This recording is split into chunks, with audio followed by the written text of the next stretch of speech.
Si vous souhaitez naviguer très facilement dans les différentes actions et manipulations que vous allez réaliser lors de votre création, afin de revenir en arrière par exemple, ou encore de rétablir une action, vous allez pouvoir utiliser le panneau d'historique qui va tout simplement contenir toutes les actions effectuées depuis l'ouverture de votre document.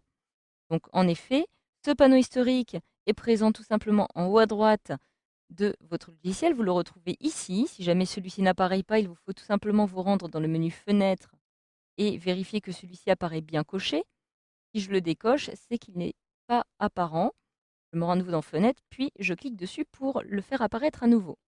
Donc ce petit panneau d'historique se compose d'une liste d'actions que vous allez pouvoir retrouver ici, qui vont évidemment s'accumuler à chaque action que vous allez réaliser sur votre document, mais aussi d'une petite barre d'outils que vous allez retrouver ici, qui vont contenir des flèches et grâce auxquelles vous allez pouvoir naviguer dans les différentes actions réalisées.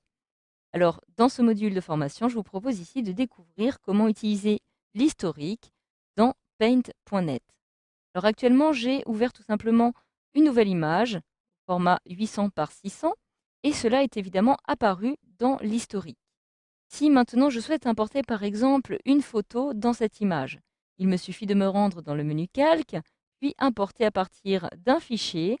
Je retrouve ici un certain nombre de photographies. Je sélectionne celle que je souhaite importer, donc par exemple celle-ci, puis sur Ouvrir.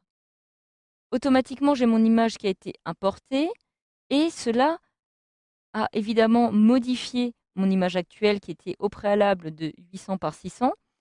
Donc cela apparaît évidemment dans l'historique. Je retrouve alors ici importé à partir d'un fichier qui est donc apparu ici comme nouvelle manipulation réalisée sur mon document.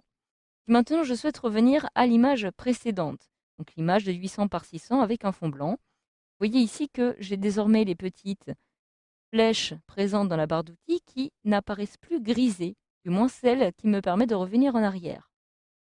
Je peux alors cliquer ici sur Annuler et automatiquement, je retrouve l'image précédente, donc l'image de 800 par 600. Pour revenir à l'image maintenant avec la photographie, je clique sur cette petite flèche et vous voyez que importer à partir d'un fichier n'apparaît plus en italique et n'apparaît plus grisé, tout simplement puisque l'action a été rétablie. Donc voilà, je peux par la suite réaliser ici d'autres actions. Je peux par exemple décider d'insérer du texte.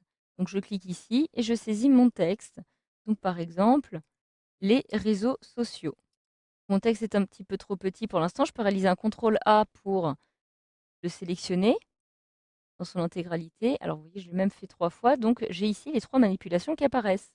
Donc si maintenant je sélectionne par exemple un autre outil, ce que je peux faire aussi, c'est venir redimensionner mon image. Donc à l'aide des petites poignées, je viens ici l'étirer comme ceci, afin de déplacer mon image dans la partie supérieure de mon document. Vous voyez que n'importe quelle manipulation est vraiment répertoriée dans le petit panneau d'historique. Donc par exemple ici, celle qui me permet de déplacer les pixels, donc déplacement de mon image. Celle qui me permet aussi de redimensionner les pixels, donc redimensionner ici mon image, etc., etc. Donc vraiment, toutes ces actions vont être modifiables et répertoriées à l'intérieur de votre historique. Vous pouvez à tout moment revenir en arrière à chaque fois.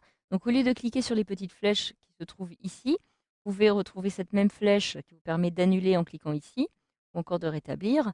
Mais il y aura aussi un raccourci clavier qui va vous être très utile. Il s'agit de raccourci clavier CTRL plus Z.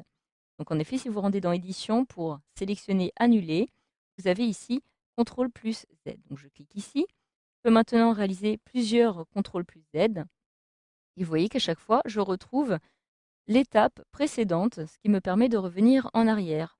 Pour cette fois-ci rétablir les différentes actions, je peux cliquer à nouveau sur la petite flèche ou alors utiliser le raccourci clavier CTRL plus Y pour revenir vers l'avant. Alors ce panneau est très utile aussi, non seulement parce qu'il va vous permettre de voir les différentes actions disponibles, mais aussi parce qu'il va vous permettre, en un clic, de retrouver une étape précise de vos manipulations. Donc je clique par exemple ici sur texte. Toutes les autres étapes qui se trouvent après sont en gris et en italique. Elles ne sont donc pas encore prises en compte. Et je retrouve mon image telle qu'elle à l'étape qui se trouvait ici. Je clique en nouveau en arrière. Je retrouve maintenant l'étape précédente directement. Donc voilà, si vous souhaitez maintenant tout rétablir en une seule fois, il vous faut cliquer sur la flèche la plus à droite, comme ceci, et dans quel cas vous allez arriver à la fin de la liste. Pour tout annuler et retrouver votre image originale, cliquez ici sur Annuler tout, et vous allez retrouver votre image en format 800 par 600. Donc voilà, grâce à ce module de formation, vous savez maintenant comment utiliser l'historique dans le logiciel Paint.net.